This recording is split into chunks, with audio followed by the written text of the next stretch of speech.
At this moment in hockey history, the Nashville Predators currently find themselves in fourth place in the Central Division after 74 games skated. They have a record of 43, 27, and 4. 90 points has the Predators 4 points shy of the third place and automatic qualifying playoff spot for the Central Division, and they are 13 points shy of first place. That is the biggest margin the Preds have been from first place in quite some time.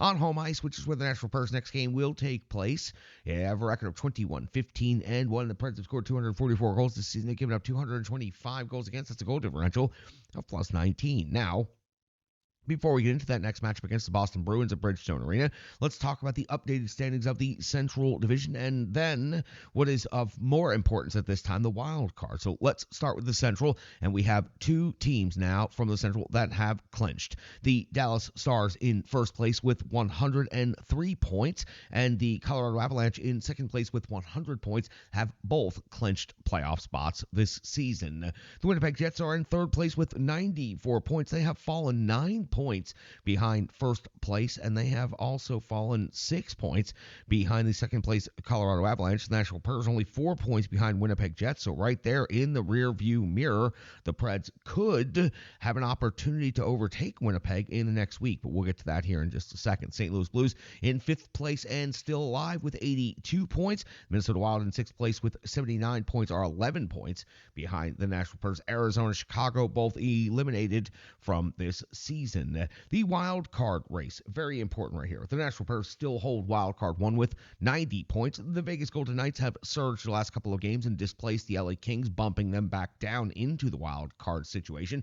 So the Predators are at the first wild card spot with 90. The LA Kings at the second wild card spot with 87 points. The St. Louis Blues, the first team on the outside looking in, at 82 points. Minnesota at 79 behind them. Realistically, it is getting short for those two teams to have an opportunity. 5 points behind LA is the St. Louis Blues, and they are 8 points behind the Nashville Predators with just 8 games to go in the season. So that's got you updated on the standings. Let's take a look at the head of the Nashville Predators, and instead of just the next week, let's just talk about the remainder of the schedule because there's not much. Now, after this game hosting the Boston Bruins on Thursday, the Predators will host the St. Louis Blues, and then the Preds will be on the road for a quick back-to-back to the Northeast against the New York Islanders on Saturday, against the New Jersey Devils on Sunday. On the 9th of April, the Preds will be at home to face off against the Winnipeg Jets. And I'm imagining the scenarios already. I'm trying not to look ahead, but damn, that could be exciting right there. On the 12th of April at Chicago. On the 13th of April versus the Columbus Blue Jackets. So 2 more back-to-backs left for the Nashville Predators out of their final 8 games.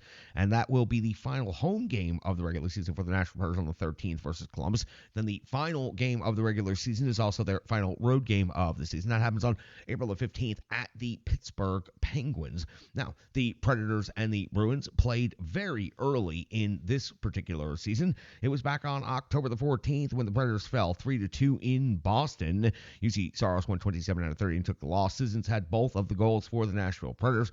Swayman got the start, picked up the victory for the Bruins, 34 out of 36. Van Riemsdyk did the majority of the damage with 2 goals, but Pastrnak also with a goal and an assist in that game. And the Nashville Predators very early on in the season were competitive in Boston, but did fall, as many teams do, in Boston against the Bruins. The Bruins themselves on the season 43, 17, and 15, just off to another incredible season. 101 points, first overall in the Atlantic Division, competing for a division championship and a President's Trophy as well.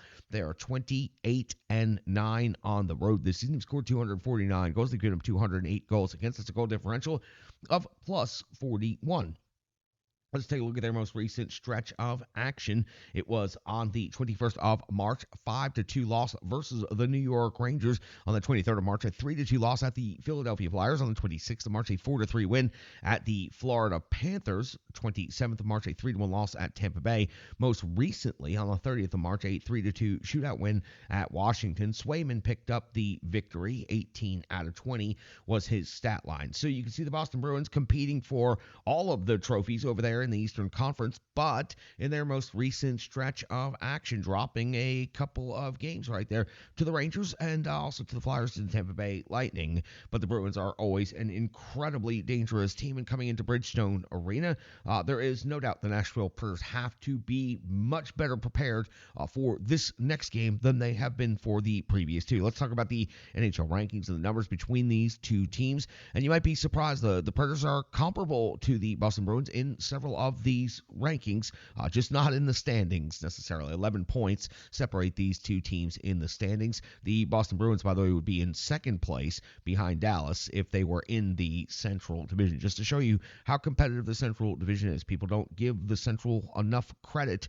this season, but they have put up quite a showing overall. In the goals for category, the Boston Bruins 3.27 is 12th overall. The Nashville Predators also scoring 3.27 goals per game. They're considered 11th in the NHL. In the goals against category, the Nashville Predators are 16th overall in the league at 3.04. Boston, 6th best in the league, 2.73. That's a good number right there. Shots on goal, 31.7, 10th best in the league for the Predators. Shots for Boston Bruins, 29.4 is 21st overall in the league. In the shots against category, the Preds giving up 30.4 per game is 20th, while the Boston Bruins giving up 30.8 shots per game is 23rd overall in the NHL. In the special teams category, no surprise we're here to find the Bruins are dramatically ahead in both of these categories. Let's start on the Preds side of things. 20.5% conversion rate on the power play is 18th in the league, 50 out of 244 opportunities. The Bruins power play, 9th best overall by percentage ranking, 23.2%, 52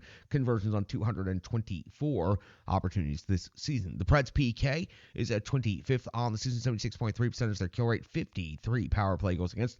The Boston Bruins are rated 8th overall in the NHL in penalty kill at 82.1%, and they've given up 45 power play goals against on the season. So the Boston Bruins do have 3 top 10 metrics out of the 6 large statistical metrics that we talk about in this segment. The Nashville Predators only have 1 top 10 metric, and it is the shots on goal category, 31.7, 10th in the NHL. So the Predators in the middle third of the NHL in the majority of all of their categories. Now, when it comes to each and every team in the NHL, we always talk about the high-skilled individuals, and we always give you the top 5 individual scorers from each team. Let's start with the visiting Boston Bruins on this category. 45 goals for Pastrnak, and he has struck against the Predators already this season, and he typically does against most teams in the NHL. His 45 goals represent number 1 on that category on the Bruins. 57 assists also represents number 1 on that category for the Bruins, and 102 points is by far the leader by 39 points over Marchand at 27 goals and 36 points. 63 points is also a nice season, but 102 points is a whole lot better.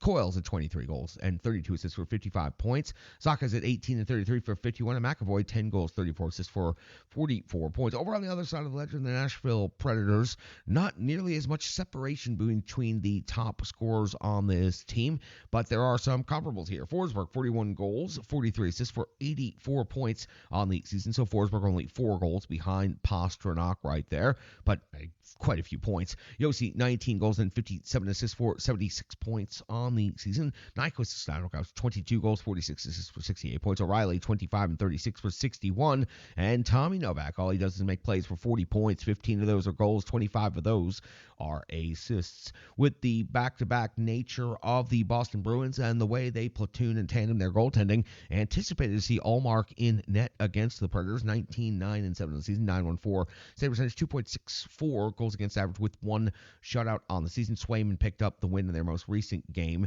at Washington. There are 2 days between starts, but the Boston Bruins really do like to kind of keep that balance going, and no reason to see why they're not going to. UC Saros at 32, 22, and 4, a 906 save percentage, 2.83 goals against average, 3 shutouts on the season.